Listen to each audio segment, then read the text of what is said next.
JY's back in the building. Got my yellow jacket on tonight. Here to kick some rascal like us. Let's get into it, fam. In the city centre, they're getting ready for Christmas. But behind the pretty decorations, the fear of what is coming round the corner. People are bracing for a bleak winter. Hard to feel tempted by the festive treats when inflation for basics like bread and milk is at a 40-year high. British people are tough, inventive and... British people are tough. Fam, British people are the exact opposite of tough. British people, us Brits have been raised to be weak. We've been raised to be soft. Even in early stages in school. What did they used to tell you? If someone hits you, tell the teacher. But my mum had to tell me if someone hits you, you have to hit them back 10 times as hard. I know in other countries, they don't talk about if someone hits you, tell the teacher. No, they tell you, smack that fucking youth back. Learn to defend yourself. Learn to show people that if they touch you, you're going to touch them back. British people are not tough. They're fucking soft. Weak. They're scared of everything. Scared of their own shadow. Scared to talk in public. Scared to give a public speech. That's how we've been raised. If you don't believe me, ask yourself this question. When was the last time you gave a public speech? How did you feel? We've been taught, we've been raised to really be conscious of the opinion of other people. That's why man rate them foreigners. Even like Americans as well. Them like outspoken. But them foreigners, them foreign man, whether it's man from Poland, man from fucking the Middle East, or man from South America and that, them man there is confident. That man there, you get me? I see, what country was it? What's that country where they got people that look really Native American? Peru. I think it was the president of Peru. This is how you know certain people in certain countries have just next level confidence. Eh? Giving a public speech is nothing to them. Eh? The man, they all do it blindfolded. Eh? The man, they do it in their sleep. The president of Peru, I swear to God, because you know them people in Peru, they're tiny as well. Like all the men are like 5'3" and that. The man, the president of Peru, stripped naked, climbed up a statue and was giving a public speech. Yeah, thousands of people and that. If that ain't the utmost confidence, I don't know what the fuck the utmost confidence is. Even like them fucking Irish people and that, they got way more confidence than British people. I know they have. English people, they are terrified of Irish gypsies. That's why Irish gypsies can run around this country and bully up the white English people and that. Because white English people, they just feel like, you know what, just stay out of their way and we won't have no trouble. No, fuck them up. Fuck them rascal up. I had one pussy come to my yard not too long ago. Trying to, I had to bust him up, smack him up, wrap him up outside my yard in front of my fucking neighbours. Yeah, I'm smacking him up outside my fucking neighbour's yard, and I'm sending a signal to them. I smacked you up. I smacked up your guest. I'll smack you up again. I'm smacking up this dickhead. I'm a fucking Jamaican, blood. But this is the thing. This is why these Irish gypsy people can run around and act like they're bad and they're gangster in this country. Because English people, British people are pussies, man. They're soft for the most part. Obviously, there are a couple, man, that's tough. You get me? But for the most part, they're soft. But British people are tough. Yeah, maybe back in the day, not this generation, blood. Man. Resourceful. We have risen to bigger challenges before. For frontline council workers, on a training day organised by the GMB union, nothing the Chancellor offered convinced them life was about to get any easier. I think we're all going to end up paying more tax because the tax allowances are not moving. If you go to hospital, you're going to be waiting around for 4 hours in accident and emergency. That's not best value for the service, and yet we're paying ever higher taxes. How will paying more tax, if that happens, impact your budgets? Because budgets are tight. If I give you an example, last night my wife spent an hour trying to glue my daughter's school shoes back together because we can't afford to buy her a new pair. I mean, I'm 65, I've worked all my life, and we can't afford £20 for a pair of shoes. Blood, you haven't worked hard enough. If you get to 65 years old and backing out £20 to buy a pair of school shoes is a problem, you're on a fucking jolt thing. You see a man like this, I know for a fact he has a shit job. I know for a fact this guy has no education. I know for a fact this guy has no ambition. I know for a fact this guy does not have 5 properties, let alone 2, 3. And you know a man like this, yeah, at some point in his life, yeah, because I can tell he's the type of guy who just worked some shit job his whole life. Just, you know them man there, they just worked in a hardware DIY shop and just thought, this is all right. You know, why do I need to get a uni degree? Like, a man might have been in conversation with someone who was talking about getting a uni degree, but you see a man like that don't even have friends that have uni degrees or own businesses or own properties or really ambitious people and that. And that's why he's a loser. He's a fucking loser, blood. I know a man like that, at some point in his life, whether he had a conversation with himself or more than unlikely he had a conversation with people about uni degrees in that car. He don't associate with no one who's successful. That's why he's broke. You're the sum of the 5 people that you hang around with. So I know you hang around with broke people if you're in a position where you can't afford £20 for your youth trainers and that. Fucking girl has to glue them back together. What the fuck is this, blood? But anyway, I know at some point, my man probably sat down and thought to himself, if not had a conversation with someone, thought, why do I need a uni degree? Why do I need to be educated in that? I'm working in the hardware store. I'm all right. I'll be all right. In my pension, I'll be all right. This is the thing. When people are young, they just don't think about the fucking future, blood. I'm telling you, before you blink, you'll be 20, 30, 40, 50 years old. And you'll be like, where the fuck is the time gone? Then you'll end up like this guy. I was reacting to another video. I don't know if you've not seen this one yet, if I've released it yet, but basically some woman was saying that some elderly man she knows went out into his back garden and shouted, "Help!" Because he's hungry, he ain't got no food in his Ross Clark fridge, in his cupboards. Do you think if a man had 5 properties, had ambition, had an education, had a skill or a trade, you think he would be shouting in his back garden, "Help!"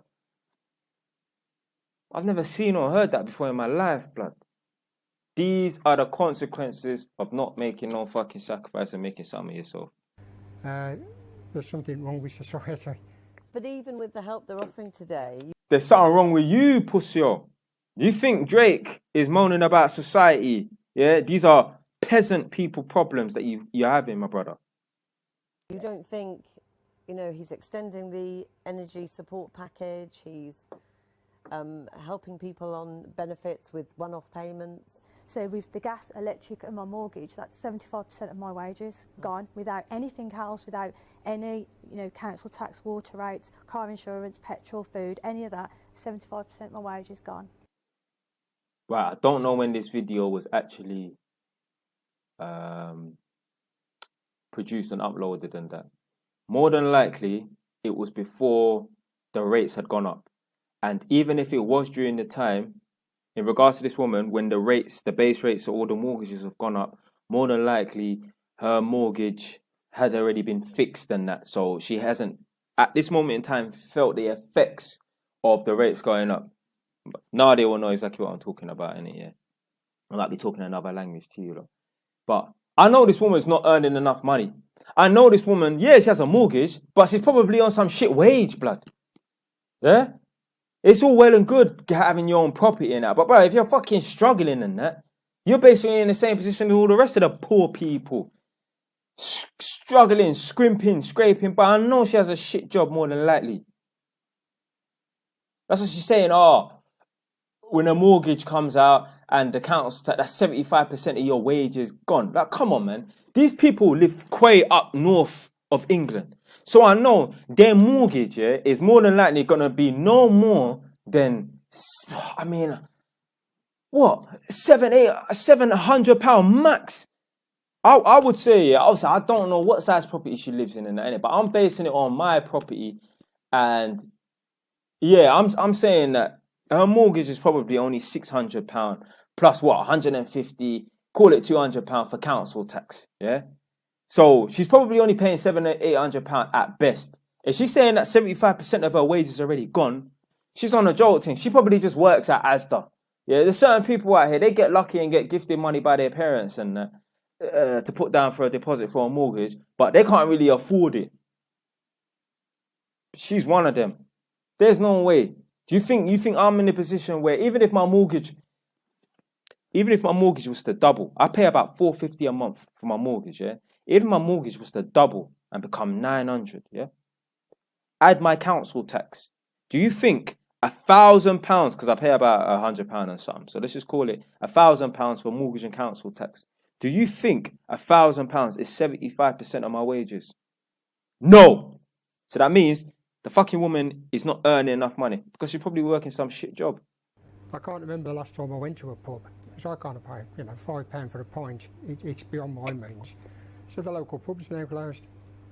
Not entirely due to me not going there, but that's closed. Every little helps. Our numbers are going up and up and up, and it's huge, and it's everyone.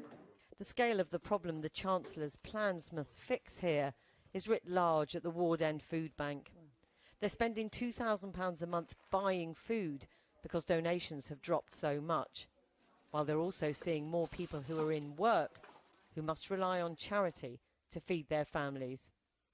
We're getting student nurses, we're getting teachers' assistants, we're getting some teachers, we're getting all sorts of people. All I know is that the poor are getting poorer, and also the mid-range people are getting much poorer. There's pain in becoming important and there's pain in not becoming important.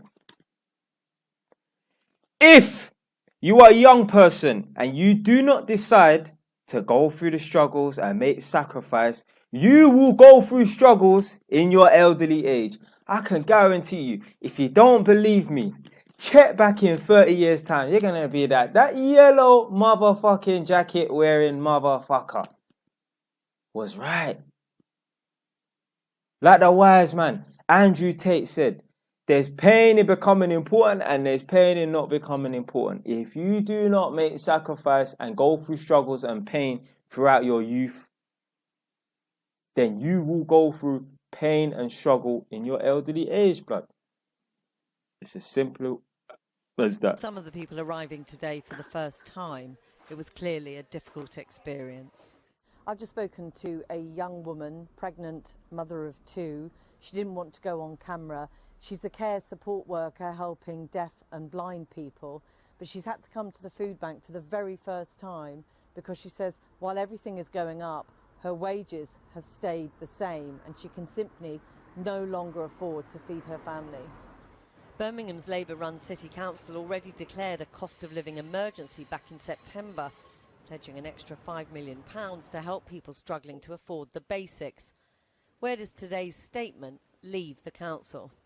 Well, I believe this is a return to austerity for local government. It's extremely disappointing. The government have been quite clear. They say this is not austerity. They have made many provisions for people on lower incomes. They've protected pensioners. They say it's a very compassionate budget. All of which is good stuff, but people rely heavily on council services. We'll be faced with the choice between cuts to services or putting up the council tax by the extra 2%. But I have to say that 2% for Birmingham, that raises around 8 million. Next year, our increase in energy bill alone is 18 million. Somewhere to shelter from the cold while saving on your energy bills. This warm bank, run by the Northfield Community Partnership, opened 2 weeks ago. A warm bank, you know. That's when you know you've hit rock bottom. So basically what it is when people can't keep warm in their house because they can't afford to put on their heating, they go to this kind of... I mean, you're like, if you're there, if you're sitting in there, you're one energy bill away from being homeless, basically. It's almost like a homeless shelter for people that kind of have homes, if that makes sense. So, yeah, you know you hit rock bottom and that when you have to go to some kind of refuge centre to keep warm and that. Now, obviously, some people might just be using it as an excuse to get out of the house and socialise and that because there might be, I don't know, mums that stay-at-home mums or whatever in it and think, well, the kids are at school. and let me just go there and socialise, whatever. Innit? But even then, if you got time to socialise, why the fuck? So this is the thing. Why the fuck are you not working? Yeah? I don't want to hear all this business. You got these women out here, yeah, who say, oh, I'm a stay-at-home mum, I'm a stay-at-home mum. Yeah, so that's why I don't work. COVID has proved, yeah, we do not need to work in offices and that. You can fucking work from home. You can have a flexible job where you're working from home. I'm sure your manager, your boss would allow you an hour here, an hour there to take your kids out for the fucking school run and that. But people are too lazy. You know, women just sit at home all day. Just, oh, I'm a stay-at-home mum and that. But they're not working. Like, how busy are you as a stay-at-home mum that you can't fucking take calls and work from a call centre but work from your yard? Bullshit, man. It's been a godsend for 64-year-old Frank, who's out of work. His benefits will rise with inflation, but he may also be one of hundreds of thousands of claimants who were told today they have to do more to find a job. What do you think the additional pressure will mean for you? Is that hard to cope with? Mentally, certainly. Maybe even physically.